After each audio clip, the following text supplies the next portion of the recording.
अस्सलाम वालेकुम, मैं हूं डॉक्टर नईम और आप देख रहे हैं आपका यूट्यूब चैनल साइंस की जान।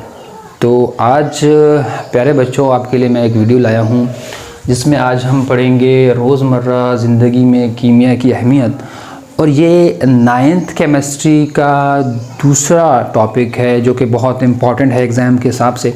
तो आइए, ये सिन टेक्स्ट बुक बोर्ड जामशोरों के बुक से लिया गया है और मैं इंशाल्लाह केमिस्ट्री और बायोलॉजी के आपके टोटल जो सिन टेक्स्ट बुक बोर्ड जामशोरों के टोटल लेक्चर कवर करूंगा। अगर आप इस वीडियो को देखें और अगर आपको ये समझ में आती है तो अपने दोस्तों के साथ भी इसको शेयर कीजिएगा। तो आइए, तो सबसे पहले जो टॉपिक है वो है रोज़मर्रा ज़िंदगी में कीमिया की अहमियत। मतलब डेली लाइफ में हमारी जो रोज़मर्रा ज़िंदगी है, रोज़मर्रा ज़िंदगी का मतलब होता है कि आम तौर पर जो हम ज़िंदगी गुजारते हैं उसमें कीमिया की क्या अहमियत है। आया कीमिया की कोई अहमियत नहीं या कोई अहमियत है? तो इसके बारे में आज हम पढ़ेंगे। ठीक है भाई। अच्छा जी, तो आगे इसको अगर हम इंग्लिश में इस टॉपिक को देखें तो उसको कहते हैं importance of chemistry in our daily life. Importance of chemistry in our daily life. अब आपकी जो 9th की केमिस्ट्री है, उन्होंने जो शुरू के कुछ पैराग्राफ लिखे हैं उन्होंने लिखा है कि ज़मीन जो है, बहुत सारे सियारे हमारे पास मौजूद हैं, लाइक 8 सियारे मौजूद हैं निज़ाम शमसी में। तो उन निज़ाम शमसी में ज़मीन एक वाहिद सियारा है जिसके पास, या हम कह सकते हैं जिस पर ज़िंदगी मौजूद है, और इन्होंने पानी को ज़िम्मेवार करार दिया है कि पानी के होने की वजह से इस ज़मीन के ऊपर ज़िंदगी मौजूद है। तो बहुत हद तक ये बात सच भी है और बहुत, मैं कहता हूँ कि केमिस्ट्री भी यही कहती है। वैसे आम तौर पे तो हम कहते हैं कि भाई अगर हम पानी नहीं पिएंगे तो हमें प्यास लगेगी, जानवरों को पानी नहीं देंगे तो वो प्यास से मर जाएंगे, या पौधों को पानी नहीं देंगे तो वो प्यास से ख़त्म हो सकते हैं। लेकिन केमिस्ट्री क्या कहती है इसके बारे में? केमिस्ट्री कहती है कि पानी का जो pH है वो 7 है, जो कि न्यूट्रल है, यानी ना वो एसिडिक है ना वो बेस है। और एक और बात, पानी जो है लिविंग ऑर्गेनिज्म यानी सेल का भी 80% हिस्सा है। और अगर हम और इस पे बात करें पानी पे, जो केमिस्ट्री पानी के बारे में कहती है कि पानी जो है एक बहुत ही ज़बरदस्त मीडियम है, यानी एक बहुत ही ज़बरदस्त घर है जिसमें बहुत सारे केमिस्ट्री के केमिकल रिएक्शन होते हैं।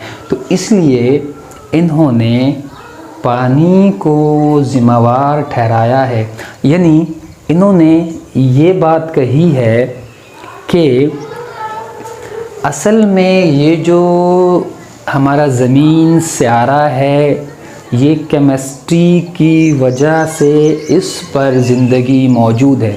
यानी पानी को भी तो हम केमिस्ट्री में पढ़ते हैं, वो एक मैटर है, और आपको डेफिनेशन भी पढ़ी होगी केमिस्ट्री की कि मैटर की हम खुसूसियात के बारे में पढ़ते हैं, उनकी केमिकल रिएक्शन के बारे में केमिस्ट्री में पढ़ते हैं। तो इनके कहने का मतलब यही है कि केमिस्ट्री की वजह से इस ज़मीन, ये जो ज़मीन हमारा सियारा है, इस पे ज़िंदगी मौजूद है। तो उसके बाद इन्होंने ये इतना सा पैराग्राफ इस टेक्स्ट बुक में लिखा हुआ है, और उसके बाद कुछ और पॉइंटें भी इस बुक के अंदर हैं। उसके बाद जो पहला पॉइंट है केमिस्ट्री की अहमियत के ऊपर, वो ये है कि जो पहला पॉइंट है वो मैंने लिखा हुआ है आपके लिए, ये देखें। सबसे पहली चीज़ है खाना पकाना। तो आपको पता है खाने का पकना, या कोई भी आप कोई फूड बनाते हैं तो ये एक कीमियाई अमल है। यानी अगर हम कोई भी सब्ज़ी को पकाते हैं या किसी और चीज़ को पकाते हैं, ये जो चेंज हो रहा है, ये कौन सा चेंज है? ये इरिवर्सिबल चेंज है। मतलब एक पकी हुई चीज़ जो है वो वापस जिसको हम कह सकते हैं उसकी ओरिजिनल हालत में नहीं आ सकती। तो ये जो खाना पकाना है ये क्या है, एक कीमियाई अमल है। तो भाई इसकी अहमियत केमिस्ट्री की पहली अहमियत है कि जब हम खाना पकाते हैं अपने लिए तो वो भी केमिस्ट्री की वजह से है। दूसरे सेकंड पे खाना खाना और इसे हज़म करना। तो भाई जो भी हम खाना खाते हैं वो कैसे हज़म हो जाता है, हाजमा किसे कहते हैं, जब भी हम कोई चीज़ खाते हैं हमारा जो डाइजेस्टिव सिस्टम है, निज़ाम इंहिज़ाम है, वो क्या करता है, खाने को छोटे छोटे नफूस पजीर मतलब कि जो हमारे ब्लड में एब्ज़ॉर्ब हो सकें उसमें तकसीम करके छोटे छोटे टुकड़ों में तकसीम कर देता है। तो ये जो टोटल प्रोसेस होता है, एक बड़ा बड़ा खाना छोटे छोटे टुकड़ों में तकसीम हो जाता है, तो ये भी सारा केमिकल अमल है, कीमियाई अमल है, केमिकल रिएक्शन से होता है। तो ये भी केमिस्ट्री में हम पढ़ते हैं। तो इसका मतलब फिर ये हुआ कि खाना पकाना हो गया, खाना खाना हो गया, इसे हज़म करना हो गया, तो ये सारा केमिस्ट्री की वजह से हो रहा है। यानी इसकी बहुत अहमियत है केमिस्ट्री की। नंबर सेकंड पॉइंट पे देखें, तामीर की अगर बात की जाए, तामीर मतलब कंस्ट्रक्शन की बात की जाए, कंस्ट्रक्शन में हम बहुत सारी चीज़ें इस्तेमाल कर सकते हैं जो कि कीमियाई की वजह से, केमिस्ट्री की वजह से हमें मिली हैं, जिसमें आपका सीमेंट है। तो सीमेंट जो है वो भी कीमियाई रिएक्शन से बनता है। तो हम कंस्ट्रक्शन करते हैं उसका भी, उसमें भी कीमियाई का बहुत केमिस्ट्री का बहुत रोल मौजूद है। अच्छा, नेक्स्ट अगर हम बात करेंगे, यहाँ बिल्कुल ये जो लाइन है ये टोटली आपकी सिंटेक्स बुक बोर्ड जामशोरों की किताब से केमिस्ट्री 9th क्लास से ली गई है। सेकंड जो है पॉइंट है सफाई सुथराई और अपने घरों को धोना कीमिया पर मुनस्सिर है। तो आपको पता है हॉस्पिटल में आपने देखा होगा बहुत सारे ऐसी केमिकल्स को, बल्कि अपने घरों में भी अगर हम देखें तो बहुत सारे ऐसे केमिकल हम इस्तेमाल करते हैं, बहुत सारी यानी ऐसी दवाएं इस्तेमाल करते हैं जिनसे हम अपने फ्लोर्स को साफ़ और सुथरा रख सकते हैं, ताकि हमारे कोई अगर हमें कोई डिजीज़ ना हो जाए। वो जो बैक्टीरियाज़ और वायरसेस होते हैं उनको हम क्लीन आउट करते हैं, अपने फ़र्श वगैरह को हम लोग धोते हैं। तो सफाई सुथराई की अगर बात की जाए, अगर हम सफाई सुथराई को एक और ज़रा देखें, अपनी सफाई सुथराई की अगर बात करें तो साबुन की अगर बात करें तो वो भी केमिस्ट्री की वजह से बना है। अगर हम बात करें डिटर्जेंट की, तो ये जो सफाई सुथराई है वो टोटल कीमिया की वजह से है। मतलब इस कीमिया की इतनी अहमियत है कि उसमें हम तामीर की, सफाई सुथराई की, अपने घरों को धोना भी हमारा कीमिया की वजह से है। तो नंबर थर्ड वन इज़ खाद बनाना। तो आपको जैसे पता है हम जो अपनी फसलों में खाद डालते हैं, फर्टिलाइज़र डालते हैं। खाद क्या होती है? खाद जब हमारे ज़मीन में खुराक मौजूद नहीं होती तो हम आर्टिफिशियल तरीके से अपने ज़मीनों को खाद देते हैं। और अगर हम अपने माहौल में देखें या अपने आसपास देखें तो आपको बहुत सारी खादें नज़र आएंगी, जिसमें DAP बहुत मशहूर है, उसमें यूरिया बहुत मशहूर है। और अगर हम NAP की बात करें तो ये जो टोटल खादें हैं ये कहाँ से बनी हैं? ये भी कीमिया की वजह से बनी हैं, केमिस्ट्री की वजह से बनी हैं, केमिकल रिएक्शन की वजह से बनी हैं। तो खाद जो है, अगर हम बात करें नंबर थर्ड पॉइंट पे, दैट खाद बनाना। उसके बाद शीशा बनाना, मिरर की बात हो रही, वो शीशा जिसको आप देख सकते हो, देख के आप ये कह सकते हो कि मैं अच्छा लग रहा हूँ, मेरा ये कॉलर ठीक है। आप उससे बहुत सारे आप उस शीशे के फ़ायदे हैं, आप उससे फ़ायदे ले सकते हैं। वो भी केमिस्ट्री से बना है। ये शीशा जो बनाना है ये भी केमिकल रिएक्शन से होता है। इसमें आपको पता है द सिल्वर नाइट्रेट को, अगर मैं बात करूं कि शीशा कैसे बनता है, थोड़ा सा आपको साथ साथ बताता जाऊं ताकि आपको पता चले कि शीशा एक केमियाई रिएक्शन से बनता है, यानी केमिस्ट्री की वजह से हमें इतनी ताकत आई है कि हम शीशे को बना सकते हैं। लाइक AgNO3 की अगर हम बात करें, सिल्वर नाइट्रेट को ग्लूकोज के साथ रिएक्ट करवाया जाता है। इसमें कुछ वाटर की ज़रूरत भी पड़ती है और अमोनिया की ज़रूरत भी पड़ती है। तो हमें एक सिल्वर कलर का, जैसे आपने देखा होगा, एक शीशे के पीछे साइड पे एक लेयर सी लगाई जाती है जिसमें हमें अपने जो है वो हम खुद को देख सकते हैं। तो ये अमल है जिसके ज़रिए शीशा बनता है। उसके बाद अगर हम बात करें, थर्ड पॉइंट को पढ़ रहे थे, उसके बाद है साबुन बनाना, सैपोनिफिकेशन प्रोसेस।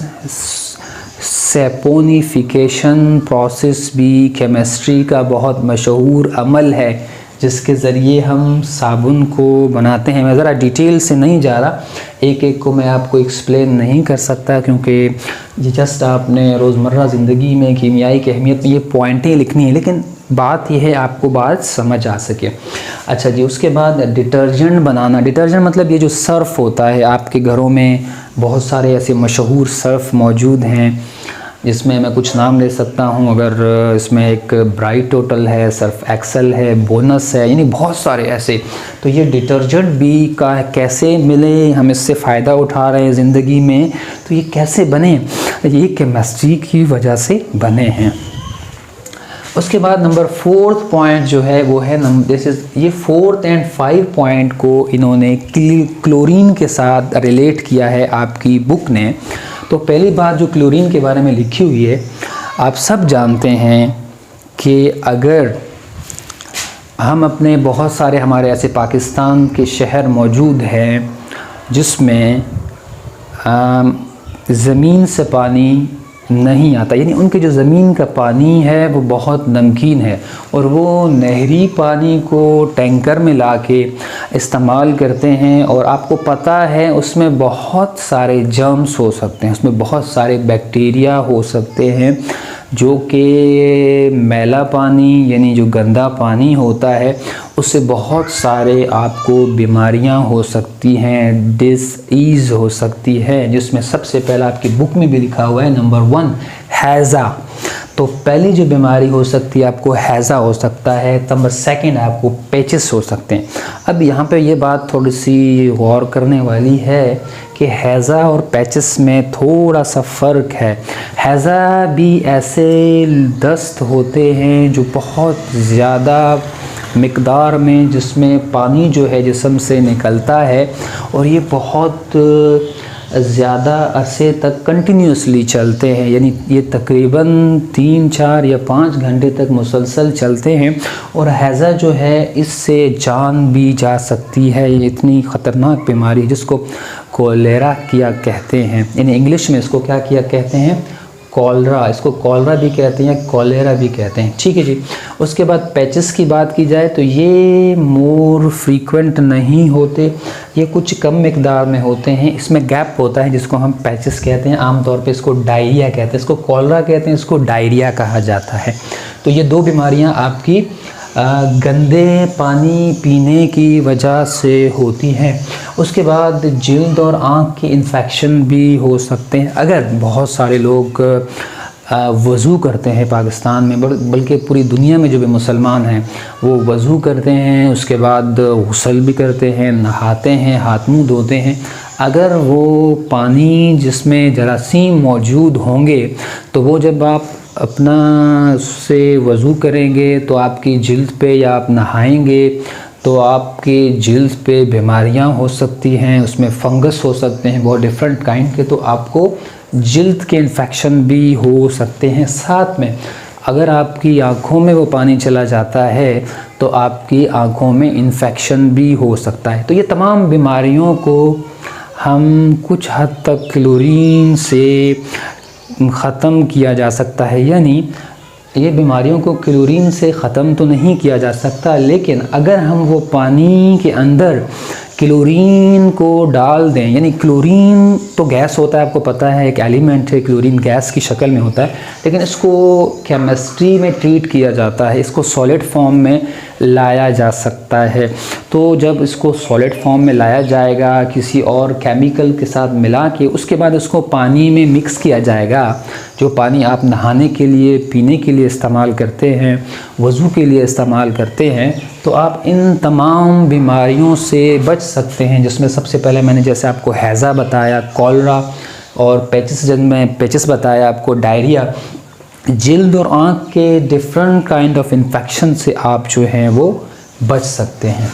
अच्छा जी, जो लास्ट पॉइंट है, ये पॉइंट तो सिंपल क्लोरीन का ही है, और number 5th point is chlorine सबसे अहम केमिकल है जो कि तिजारती पैमाने पर भी इस्तेमाल होता है। तो क्लोरीन ऐसा नहीं है कि सिर्फ आप उसको इस्तेमाल कर सकते हो पानी में डालने के लिए, पानी को पाक साफ़ करने के लिए, लेकिन इसको आप इंडस्ट्रीज़ के अंदर एज अ तिजारत, जहाँ पे आपकी जो मुनस्सिर है, आपकी तिजारत, आप बहुत सारी चीज़ें आप बेचते हो, पाकिस्तान से आउट ऑफ कंट्री भेजते हो, पाकिस्तान में आप चीज़ें बनाते हो, उनसे आप मुनाफा कमाते हो, तिजारती पर्पस के तौर पे भी क्लोरीन को आप इस्तेमाल कर सकते हो।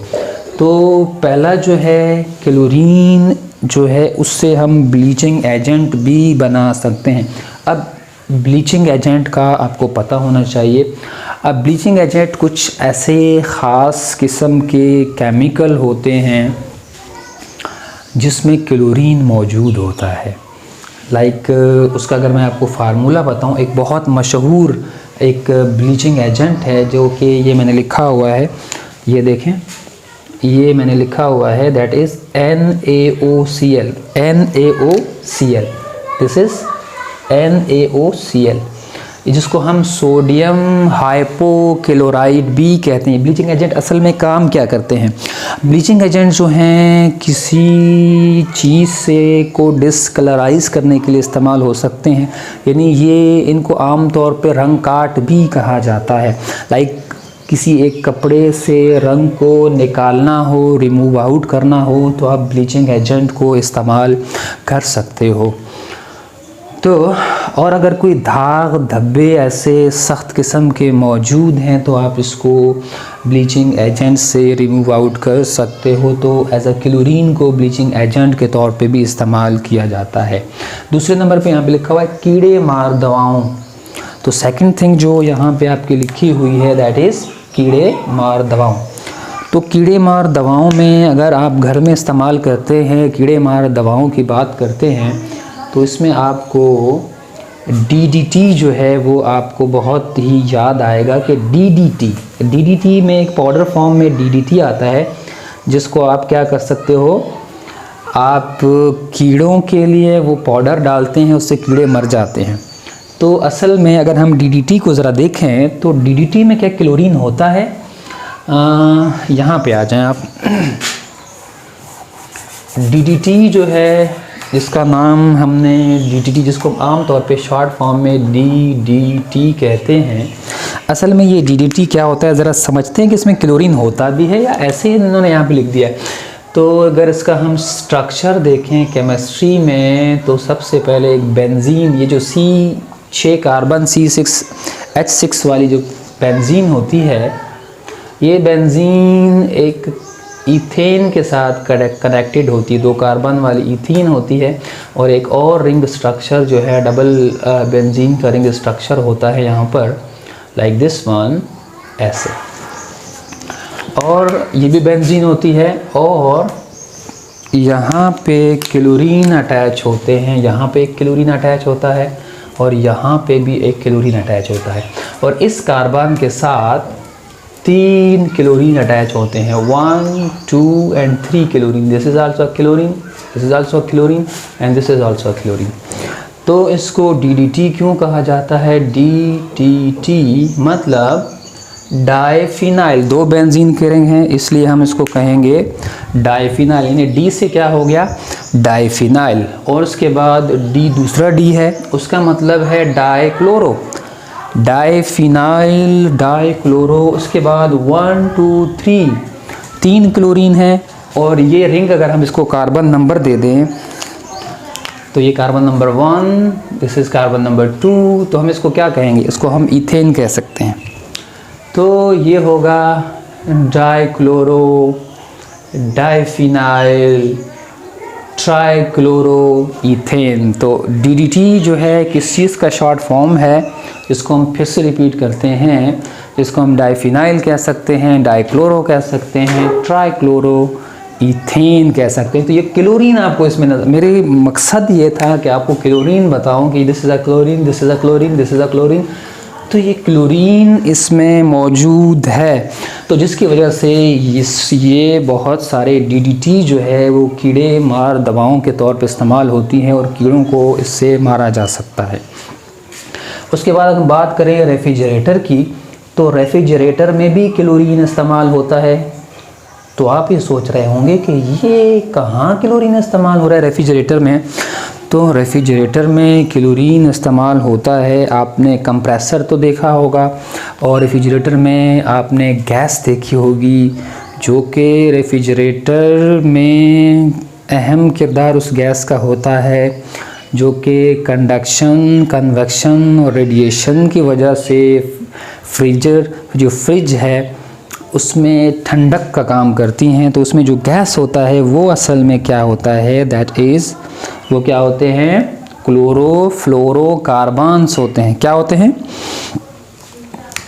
Chloro CHLORO, chlorofluorocarbon. ये C इसको हम शॉर्ट फॉर्म में कहते हैं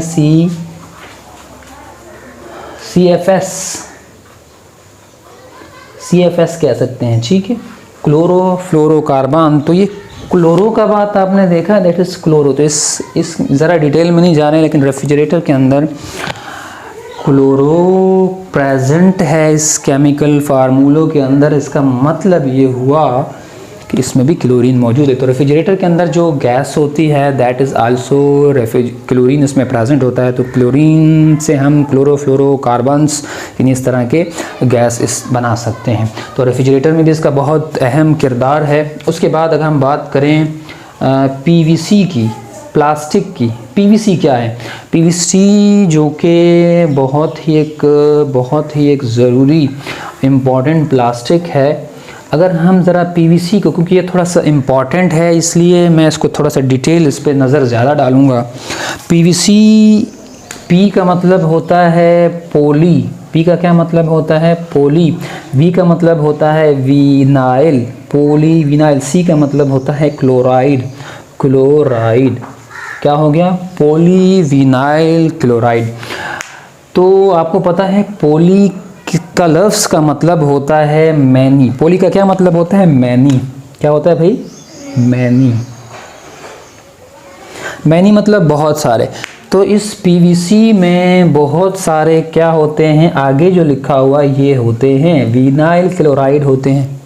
यानी PVC जो है ये पॉलीमर है, किस चीज़ का, मोनोमर का। और मोनोमर कौन से हो गए, यानी ये जो टोटल है ये खुद क्या है, इसको हम पॉलीमर कहते हैं, पॉलीमर।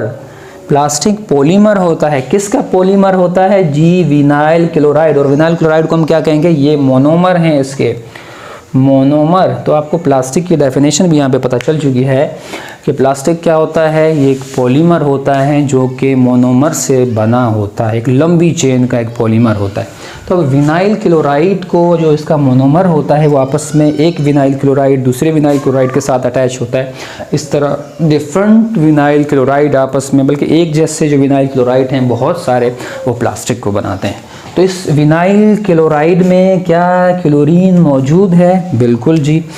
तो अगर इसका फार्मूला मैं आपको लिख दूं ताकि आपको समझ आ सके, आप देखेंगे कि ये कार्बन, 2 कार्बन होते हैं और एक कार्बन के साथ यहाँ पे क्लोरीन अटैच होता है, लाइक दिस वन। बाकी के पास कार्बन की हम पूरे कर देंगे, like hydrogen, hydrogen, hydrogen, hydrogen. तो ये क्या है, this is your vinyl chloride. इसको हम कहते हैं विनाइल क्लोराइड, विनाइल क्लोराइड। तो प्लास्टिक के अंदर भी ये देखें क्लोरीन मौजूद है, तो इसलिए क्लोरीन से हम प्लास्टिक को बना सकते हैं, तो इसलिए पीवीसी भी इससे बना सकते हैं। और दवाइयाँ, अच्छा ये जो लास्ट जुमला आपके केमिस्ट्री में लिखा हुआ है इसमें क्लोरीन की बात नहीं की गई।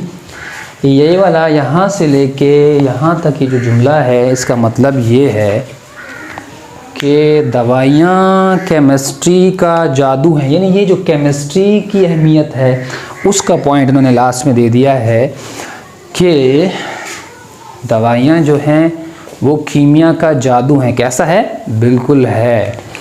जैसे आप लोग बीमार पड़ जाते हैं, आपको खांसी, आपको ज़ुकाम, आपको फ़ीवर हो जाता है, तो आप दवाएं खाते हैं। और ये दवाएं जो हैं, कौन सी दवाएं? बहुत सारी दवाएं, बहुत सारी। पैरासीटामोल ये भी एक दवा है। बहुत सारी ऐसी दवाएं मौजूद हैं जिसको आप जैसे खाते हैं आप बिल्कुल ठीक हो जाते हैं। तो ये दवाएं भी केमिस्ट्री का जादू है या नहीं है? बिल्कुल। ये आप मुझे बताएंगे कि दवाएं जो हैं वो केमिस्ट्री का जादू है या नहीं है। चलें जी, ये था हमारा आज का topic 9th chemistry syntax book board exam शोरों का। और उम्मीद है कि आपको ये समझ में आया होगा। मैंने आपको लाइन बाय लाइन जो है इसको मैंने आपको डिटेल में बहुत समझाने की कोशिश की है। उम्मीद है आप इस पे शार्ट क्वेश्चन अगर आएंगे तो आप वो भी लिख सकते हैं, इसमें MCQs अगर आएगा तो वो भी आप कर सकते हैं। और इसमें जो बड़ा क्वेश्चन आएगा तो उसको तो आप बहुत आसानी से आप कर पाएंगे। उम्मीद है आपको मेरी ये वीडियो पसंद आई होगी, और अगर मेरी वीडियो आपको पसंद है तो मेरे चैनल को सब्सक्राइब ज़रूर कीजिएगा। अस्सलाम वालेकुम।